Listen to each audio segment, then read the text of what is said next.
John Deal is on Skype from his bunker.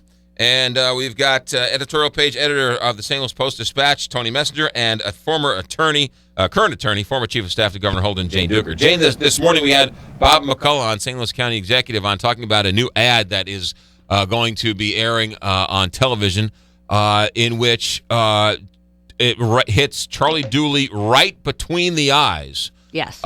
This county executive race is going to get dirty, isn't it? Well, I mean, I think it's going to be hard hitting. I mean, I think the point of the McCullough ad was he basically said this kind of corruption is a disgrace. I mean, he didn't pull any punches, and he's the county prosecutor, and so I think it is going to show that the points here are going to get heated, and I think the county council meeting on Tuesday was evidence of that.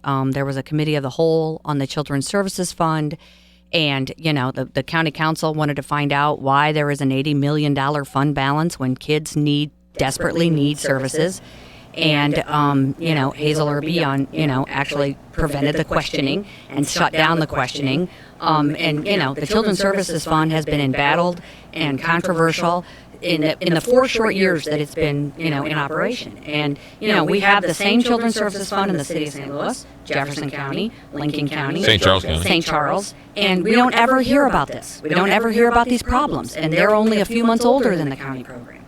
And so it's just been, and so the idea, and found out on, at the county council meeting that they don't even anticipate getting the fund balance down to $20 million for 3 more years. I mean, that's unacceptable. And so when the county council tried to address that and failed to even get a second to Councilman Irby's motion to give them $150,000 for a PR contract, a lot of people are saying, hey, this is just politics. It's August 5th, and that's what Charlie Dooley's saying. Oh, this is all about politics. The problem is you have 2 Republicans and 3 Democratic council members who aren't all up for election that have just said we're done with his agenda.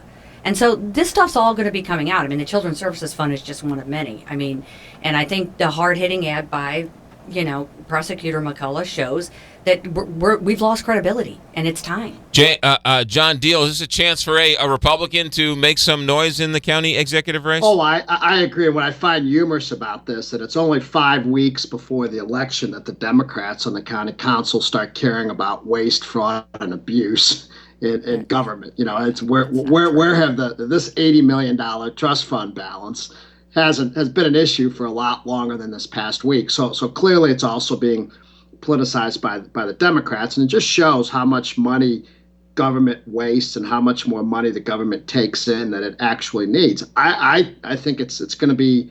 I think you're going to see a lot of Republicans sitting back on their couch watching the Cardinals game, grabbing the popcorn, and watching $2 million of Democrat on Democrat crime be dropped on the airwaves over the next week. I think it does open the door. Rick Stream is a very capable legislator. He's a seasoned campaigner. He's out there working hard, and I think at the end of this, I think he's going to be right in the mix, and I think there's a real chance that he will win the county executive race in November. Tony Messenger. The first thing about what John just said here at the end, one thing to be careful of: don't sleep on guys named Tony. There is another Republican in the race. I was out at the Wildwood Balloon Glow a month or so ago, and there was one person in the county executive's race that was out there, and it was Tony Pusosa, the Republican who's running against Rick Stream, and they had these great "I'm with Tony" shirts, and my kids wanted to get one for me, and I'm like, yeah, I kind of like the shirt, but it's a political thing, I can't have it. But actually, I agree with John. Don't do politics. This is my once a board meeting slight agreement with John Deal to be the exception that proves the rule.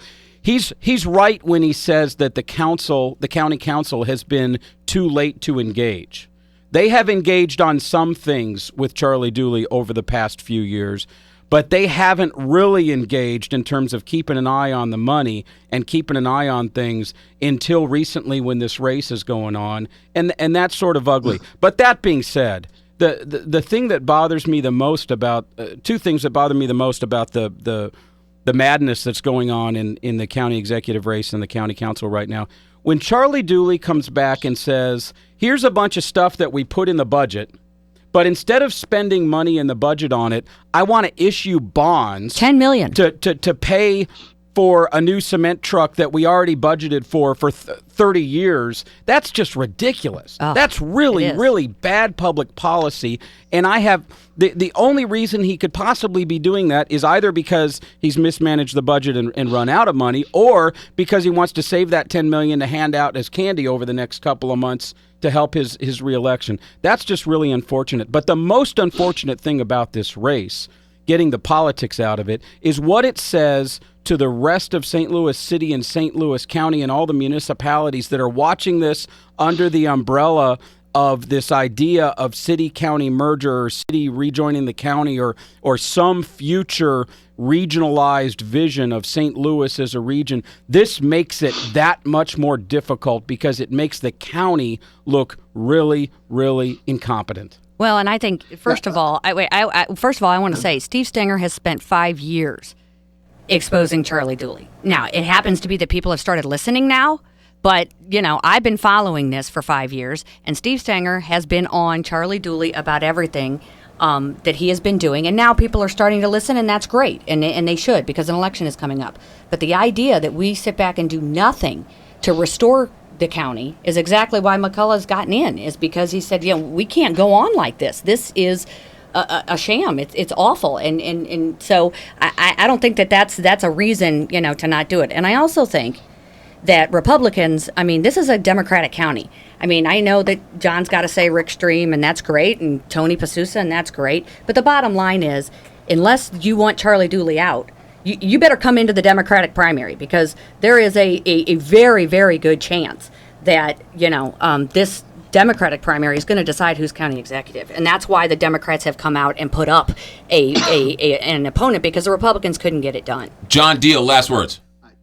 Yeah, I actually, on a tangent, this discussion actually is a very, it raises a very interesting point in that, in the St. Louis County, we have a strong county executive system, unlike in the city of St. Louis, where there's a weak mayor system.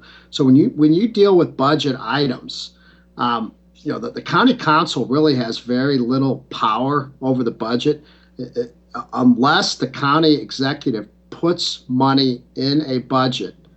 The county council cannot fund or choose to defund something. All they can do is accept or reject things proposed by the county executive. So this is a very, very important decision for the voters to make on who manages what is the largest local government budget in the state, and it's critical. That's why I think Rick Stream will actually do a terrific job, because he's been managing budgets for the past 6 years at the state level and is very familiar with it. This is what he does best. That's John Deal, House Majority Leader, soon-to-be Speaker of the House. Tony Messenger, editorial page editor of the Post-Dispatch.